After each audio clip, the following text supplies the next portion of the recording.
जेव्हा नाली हलहामा खाडीदारा वाजावा खोलू रे पियावा जेव्हा नाली हलहामा खाडी दारा वाजावा खोलू रे पियावा ऊजे सीसा जल के मड़िया खोलू रे पियावा ऊजे सीसा जल के मड़िया खोलू रे पियावा कैसे में खोली धानी सीसा जल के मड़िया सोवल बाड़ी ना ए दोसरे जानी धानिया सोवल बाड़ी ना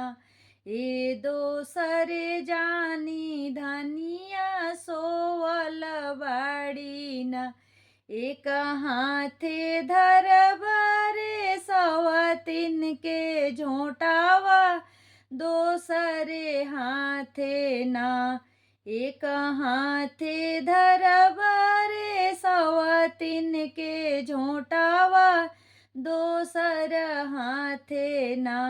पातर पिया के झूलू पिया दोसरे हाथे ना